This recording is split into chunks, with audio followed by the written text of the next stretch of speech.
What's going on, guys? JSGC here, back again for another daily Manchester City transfer update. Before I do crack on with today's update, make sure, like always, if you are enjoying the content, then do subscribe to my channel. It is free to subscribe. I'm going to keep you guys up to date every single day here on YouTube with all the latest City transfer news. So do subscribe. It is free. Social media links are in the description if you want to go and follow me on my X, Instagram and TikTok.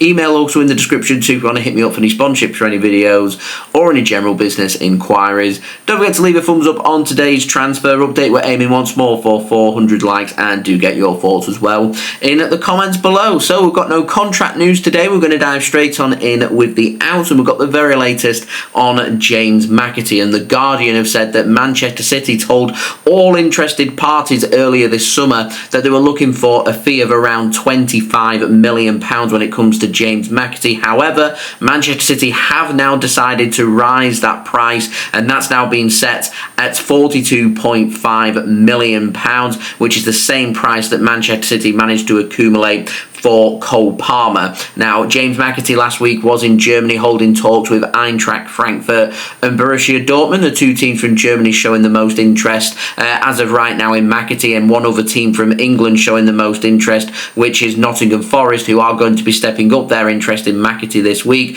I'm going to presume here that James McAtee is going to sit down and listen to what Nottingham Forest have got to say. Before then, he's going to make a decision about which club he preferred, and then that club's going to try and negotiate that deal to try and make a deal happen for James McAtee to leave Manchester City this summer. Now, James McAtee does have just 11 months left on his Manchester City contract. That fee, really interesting, I think, £42.5 million.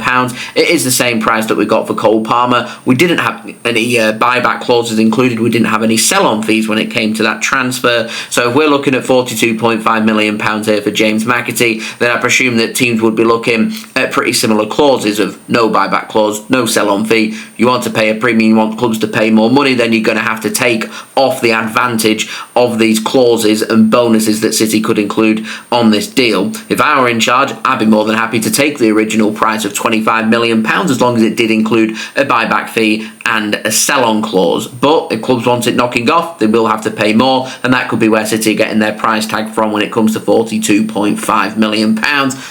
We'll see what does happen. So the Telegraph have said that Nottingham Forest are going to try and advance this week a potential purchase of James McAtee.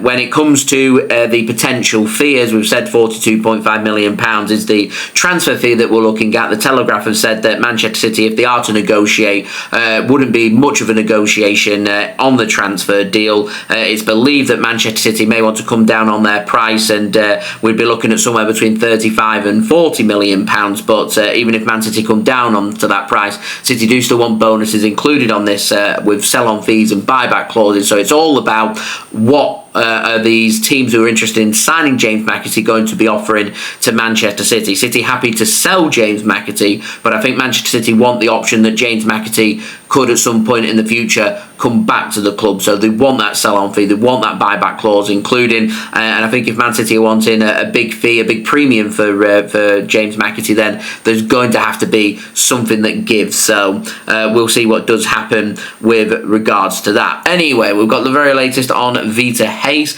and now that Girona can loan players once more from Manchester City, Nil Sola over in Spain has said that Girona want to and are exploring signing Vitor Reis from Manchester City on loan for the upcoming season. Apparently the player is keen on the loan move, and Girona are optimistic that a deal can be done. Remember, when it comes to Manchester City's Champions League squad registrations, we have got too many non-homegrown players, so we do need to sort out the futures of a couple of players who are classed as non-homegrown. We saw Vitor Reis, of course, be the player that missed out when it came to the knockout stages of the Champions League registration window from last season, and he potentially being one of the more inexperienced players that City have got around their squad when it comes to being non-homegrown, could be a player that misses out once more. So rather than the player potentially missing out on games and game time being a bit limited, it may be best for Man City to send send him out on loan to get used to playing in a European league and European football. So going to La Liga and playing for Girona, as long as Girona are going to give him them regular minutes, then I think this would be a good loan move. But I've had my reservations before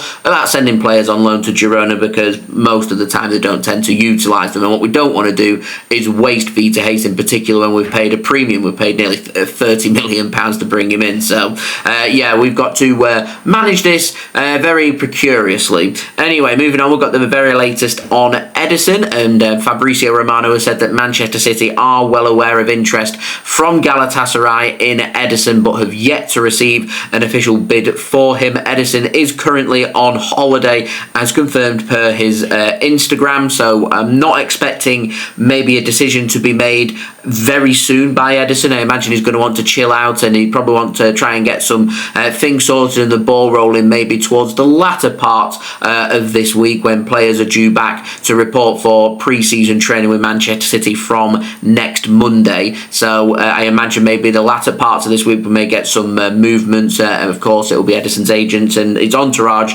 sorting everything out whilst Ederson goes on holiday. So Ederson, if he does leave Manchester City, I'm not expecting that to come this week. I imagine if it does happen, it's more likely to be next week and beyond from there. Now, the Telegraph have said that Manchester City have played down rumours of Ederson leaving this summer, and the Telegraph believe that Stefan Ortega would be the goalkeeper who would be more likely to leave City this summer, despite them reports coming in from Turkey that Galatasaray are wanting to sign Ederson. They've already got the personal terms agreed with Ederson. It wasn't really much of a problem. It wasn't much of a problem last summer when it came to Saudi Arabian interest as well. The bigger problem is, and the biggest hurdle of this transfer, is agreeing that deal with Manchester City. What Galatasaray value in Ederson at? What Man City value in Ederson at? How easy is a transfer to be negotiated? And I think what the Telegraph are saying here is there's obviously a distance between the fee. There might not be too much room for manoeuvre when it comes to Galatasaray paying any more for Ederson than what they're happy to pay, which was set at €3 million, which Man City may not want to accept. And what they're saying here is that maybe City are willing to give a bit more leeway when it comes to the sale of Stefan Ortega, which would be an easier transfer to negotiate. We of course do have Burnley that are interested in Stefan Ortega if they do end up selling James Trafford, which is what is expected to happen in this transfer window. So anyway, moving on, let's head over to the ins, and we've got the very latest on Caelan-Kole Cadamarteri. He's officially left Sheffield Wednesday now and joined Manchester City's academy. He's a 15-year-old striker. Wanted to warmly welcome Caelan to Manchester City and wishing him the very best of luck here. I believe that City also closing on some more academy players, so I imagine they'll get completed later in the week, including having another look at some other academy players from Sheffield Wednesday. And speaking of players ready for Man City's academy, moves us nicely onto an update on Cavan Sullivan, a player we've not really spoken about for the last few months since Manchester City had announced that they were signing Cavan Sullivan from Philadelphia Union. Anyway, Sullivan is on his way to England from Philly to begin a training camp with Manchester City ahead of his move in 2027. So he's going to be spending pre-season with Manchester City, and once he's completed pre-season with City, I presume the City coaches and everyone wants to have a good look at Cavan Sullivan, do a bit more digging and a bit more homework. He's then going to head back over to the United States of America and continue his development with the Philadelphia Union, and he's going to continue playing with them until 2027, when he will formally become a Manchester City player, and I imagine he may well end up joining the City Academy. We'll see. He may be a player that gets utilised in the loan market to get more experience in the European League, just like we're potentially going to see with Vitor Reis. It could be a case where he ends up going straight into the Manchester City first team squad. We'll wait and see. Cavan Sullivan is a soon-to-be 16-year-old midfielder from the United States of America, and very much a high-quality talent. Now, moving on, we've got the latest on James Trafford, and Fabrizio Romano has said that James Trafford is keen on a move back to Manchester City this summer. The 22-year-old English goalkeeper from Burnley wants the move. Manchester City replacing one of their goalkeepers, a non-homegrown player, with a homegrown player makes a lot of sense. It means that if, let's say, Ederson ends up going to Galatasaray, we sign James Trafford to replace him, and Vitor Reis secures his loan move to Girona. We're all perfectly fine when it comes to the registrations in both the Premier League and the Champions League for non-homegrown players. So it pretty much kills two birds with one stone. Anyway, it's going to take a sale of Stefan Ortega and or Ederson to make a transfer for James Trafford happen. Fabrizio Romano has said that Manchester City have agreed a deal with James Trafford to bring him back to the club, but it's now dependent on a goalkeeper leaving. The Telegraph have said that Newcastle have been working on a deal all summer to try and sign James Trafford. They weren't happy about Burnley's asking price, which was set at £40 million. They've now pulled out of the race. Burnley have told Manchester City the same thing, that they're wanting £40 million. Manchester City do have a 20% sell-on clause included on this deal, so if it is to be the full fee at 20%, then that would be £8 million, and Manchester City could secure this transfer for £32 million rather than £40 million. It is going to need some goalkeeping movement, and it would need Ederson and or Ortega to leave to secure this transfer, and right now it's not clear about whether City in the upcoming season would see James Trafford as a number one or a number two, dependent on maybe which goalkeeper does leave. If both goalkeepers leave, what are we planning on doing then? I don't know. Both goalkeepers, Ortega and Ederson, have only got 11 months left on the contract, so I don't know what's going to happen, and we've not really had much details about whether City for the next season are seeing James Trafford as a number one or a number two, and in the long term are they seeing James Trafford as a number one or a number two? I'm not entirely sure, so we'll wait and see. Anyway, moving on, we've had a really interesting update on Diogo Costa, and Mais Futebol over in Portugal have claimed that Manchester City have now started to work on a deal to bring in Diogo Costa from FC Porto as of yesterday. They said that City are ready to submit a bid to FC Porto made up of upfront money and bonuses rising up to €60 million or £51.99 million for the 25-year-old Portuguese number one. They say that PSG are also interested in signing Diogo Costa, as there is some doubt right now about the future of Donnarumma, who is of course the goalkeeper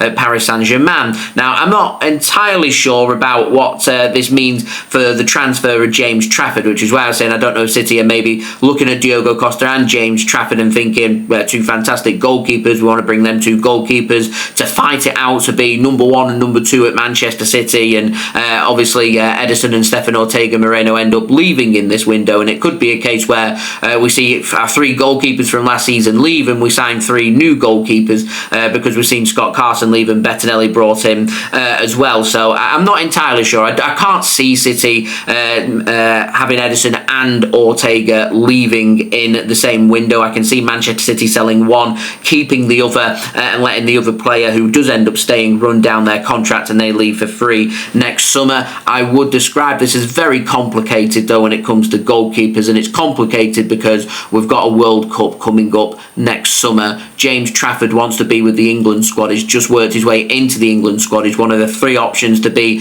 the number one goalkeeper for England for the World Cup next summer. Ederson wants to go to the World Cup with Brazil, so he's got to be playing for a competitive team to put himself in a position where he can be challenging to try and be Brazil's number one. Of course, we've got Stefan Ortega, who's been in and around the Germany national team as well. He needs to be playing on a regular basis if he wants to go to the World Cup. Diogo Costa, Portugal's number one as well, wants to be going to the World Cup. So players need game time, and I just feel like if we end up bringing in Diogo Costa and James Trafford, unless James Trafford ends up displacing Diogo Costa or Diogo Costa picks up an injury or something happens, I can't see James Trafford being the option for City heading into next season if we bring in Diogo Costa as well. And I think that would be devastating for James Trafford's bid to try and go to the World Cup with England, because if he's not playing regularly, then he's not going to be in the England squad. And if he ends up being a permanent number two goalkeeper at City, then he will look to leave the club at some point, and probably in the not too distant future. So